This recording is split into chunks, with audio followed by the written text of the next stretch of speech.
What is up, YouTube people? It's your boy Patty McNinja, and it's been a minute since I've reviewed a video game adaptation, and we got a big one this past weekend in the Borderlands film. And of course, since I'm making this video, I've seen it and I want to talk about it. So without further ado, let's rock.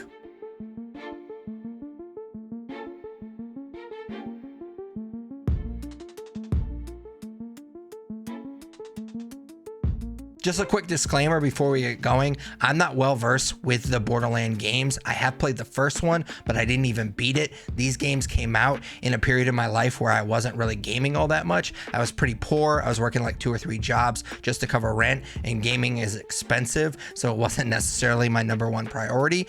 And these games had been hyped up to me so much that by the time I got around to the first one, it just didn't live up to those lofty expectations I had put out for it. So I really couldn't get into it. It's a fine first-person shooter that has a cool personality and an awesome art style. It just wasn't quite what I expected it to be, so I didn't beat that game, and I didn't play the other games as well. All that being said, I am always looking for another good video game adaptation. I am a huge gamer, but I'm also a pretty big movie buff. So anytime a movie that's a video game adaptation comes out, I'm always going to be psyched for it. But unfortunately, Borderlands the film had a lot of red flags going into it. The biggest one, of course, anytime I review something, whether it's for this channel or my podcast, The Nerd You're Looking For, I try to stay away from any review whatsoever. I don't even like to know the Rotten Tomatoes film score, because I feel like even knowing that is going to somehow seep into my perspective when I go into a movie or a video game. So I don't even like to know any type of Metacritic or Rotten Tomatoes film score, because I feel like that's going to somehow change my opinion.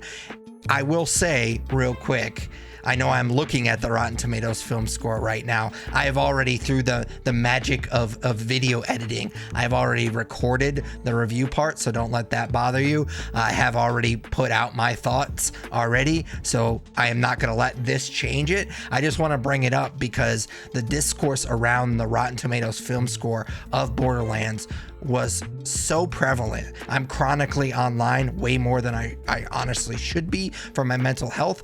But the biggest thing I heard about this movie was that it had, for a while, it had a 0% on Rotten Tomatoes. Obviously, it doesn't have a 0% anymore, so they've obviously gotten some positive reviews, but 8% is still very bad.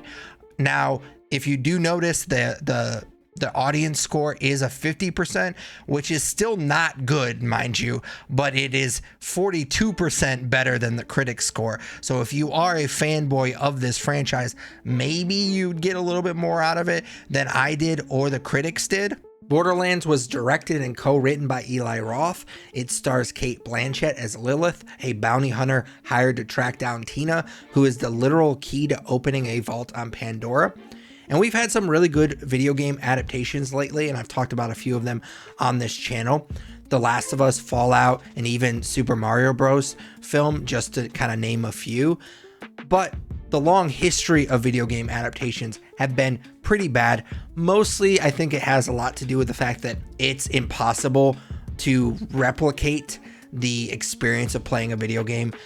But also because I feel like Hollywood has made these video game adaptations for a long time just as a cash grab. They see, oh, this franchise has a dedicated fan base, so if we just put out any dog shit of a film, they'll go see it and we'll make some money. Well, times have changed now. People who actually seem to respect the source material are making these adaptations. Well, Borderlands is a throwback video game adaptation in the worst possible way. I cannot comment on how faithful it is to the source material just because I've only played a few hours of the first game, so definitely comment down below. But it felt like everyone was sleepwalking through this film. When I hear that a film is a 0% on Rotten Tomatoes, especially a film that obviously had a big budget like this one, I think to myself, well, maybe it's that type of bad that you can kind of have some fun with, that you can kind of sit back and enjoy how bad it is. It's so bad it's good type of film. Unfortunately, it's not even that. Borderlands is just bad. I literally almost fell asleep in the middle of the day because of how boring this movie was. This movie was edited so weird, and I'm not sure that if it was to make sure it stayed PG-13 so the kiddos could see it. There were several scenes where I thought I had just missed something because the film just kind of jumps around so much. And if that's the case, it was edited so it could stay PG-13 to make some more money. It's not working because from what I understand, this film is bombing right now. I went to see this the weekend it came out in the middle of the day, and there were only 2 other people in the theater. Well, to give them credit, there were 4 to start off with, but 2 people walked out about halfway through this movie, and I kind of wish I had joined them. The editing was either to keep it PG-13 or there were dreaded reshoots. My guess is that there were reshoots because there was some really piss poor ADR in this movie. There were several times where the dialogue just didn't match what the character looked like they were saying. And there unfortunately were also very early scenes of voiceover narration where the narrator just force fed us some exposition, which is another telltale sign of reshoots. Despite the voiceover narration, it was still really hard for me to follow the story. I constantly found myself thinking, wait, what are they doing now? And maybe you can blame me for not paying enough attention. It's not like this movie had a super convoluted plot or anything. It was actually quite the opposite. It was such a lazy script that it never caught or held my attention. They plant everything so hard that I think that if you've ever seen a movie before in your life, you could probably guess the twist, and I'm using the word twist very loosely, within the first 20 minutes. It's that obvious. Now, I do want to give them a sliver of credit. They do tease Lilith's mother early on in this movie, and at that point, we hadn't met Jamie Lee Curtis's character yet, and so I just assumed that she was going to play her mother, and that was not the case, so I do want to give them a little bit of credit, which kind of leads me to my next point. I don't know how this film got this cast to sign on. Some of the times it's just because the cast wants to work with a particular director. I'm not personally a huge Eli Roth fan. His best film, in my opinion, is his most recent film before Borderlands, Thanksgiving, and that film is only slightly better than Borderlands, so I can't imagine he was the reason for this great cast. And some other times, it's just the script is so good that these stars really, really want to be in this movie.